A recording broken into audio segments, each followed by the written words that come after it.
Et presento el CSIRE, Centre de Suport a la Innovació i a la Recerca Educativa del Departament d'Educació, i també el seu aplicatiu ARC, on podràs trobar diverses propostes didàctiques experimentades a l'aula i elaborades per docents de diferents nivells educatius.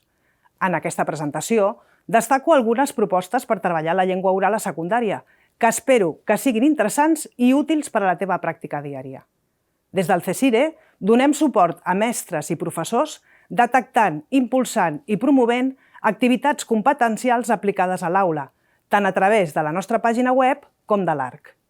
I què és l'ARC? L'ARC és una plataforma virtual lligada al currículum per compartir propostes de qualitat que pots trobar tant fent una cerca a partir de continguts com de competències o de relacions interdisciplinàries.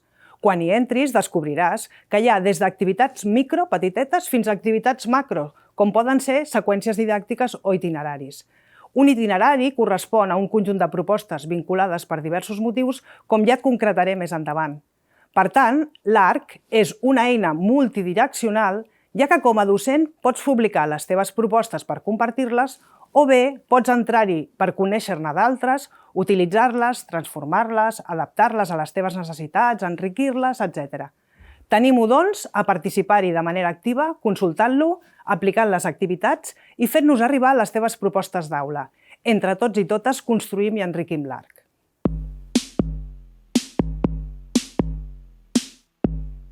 Hi trobaràs activitats de llengua catalana, castellana, anglesa, francesa i aranès.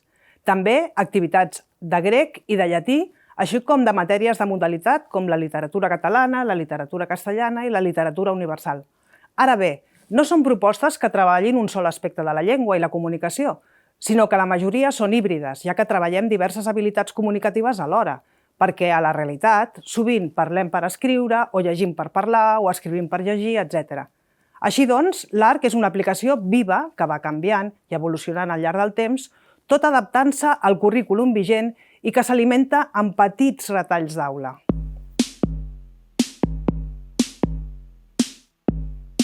Per començar, et presento dues activitats de quart d'ESO.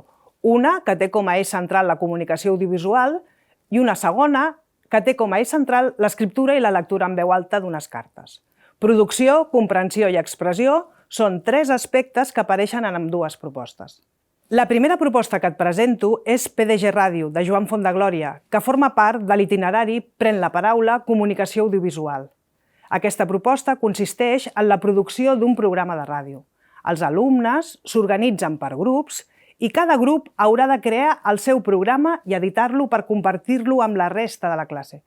La proposta es desenvolupa en tres grans blocs. Un primer bloc, on l'alumnat es familiaritza amb alguns programes de ràdio, decideix les seccions que tindrà el seu programa, es distribueixen les tasques a fer i es fan activitats d'entrenament lingüístic a l'aula. És necessari que tinguin present que tots els membres de l'equip faran una intervenció oral en el programa que s'editarà posteriorment. En un segon bloc, que dura unes 6 sessions, l'alumnat redacta el guió, l'assaja, el memoritza i porta a terme l'enregistrament utilitzant el programa Audacity. I per acabar, en un tercer bloc, un cop editat el programa, es comparteixen les produccions finals de tots els grups a l'aula i es fa una coavaluació tenint en compte aspectes com la velocitat, el volum, l'articulació i la correcció lingüística. La segona proposta que us vull presentar es titula Estimada besàvia. El punt de partida de la proposta de Mercè Canals és indagar en el passat familiar de l'alumnat i escriure una carta a les besàvies ja desaparegudes. S'hi treballa el gènere de la carta i la memòria històrica i alhora també la comunicació oral. Els alumnes treballen l'escriptura i la memòria històrica a través de les cartes que escriuen. Després, cerquen i pengen a l'espai web creat per la professora una cançó relacionada amb la personalitat de l'àvia i un text argumentant per què l'han triada. I finalment comparteixen les cartes amb tot el grup classe i expressen les seves opinions sobre els escrits dels companys. També intercanvien de manera oral les impressions que tenen sobre el projecte amb el qual han estat treballant. Es valoren aspectes com les propietats textuals, el llenguatge no verbal o la prosòdia.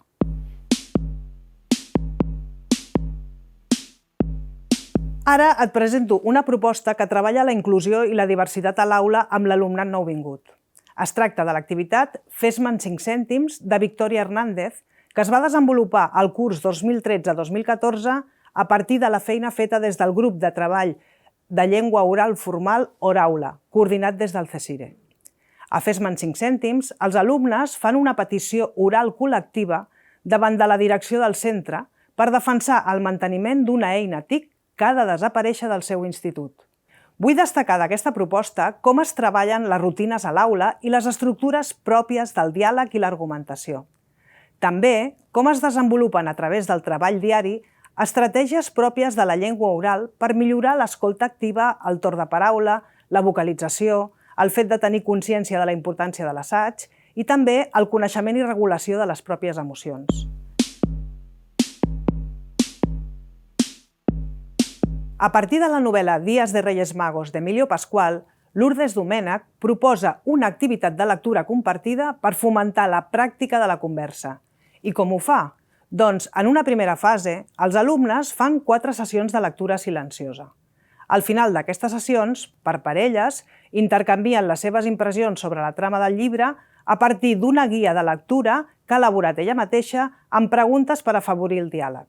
En una segona fase, l'alumnat, mentre llegeix, va subratllant frases o fragments que els desperten alguna reflexió personal, amb l'objectiu d'elaborar el seu propi àlbum de cites a partir d'una pauta de redacció.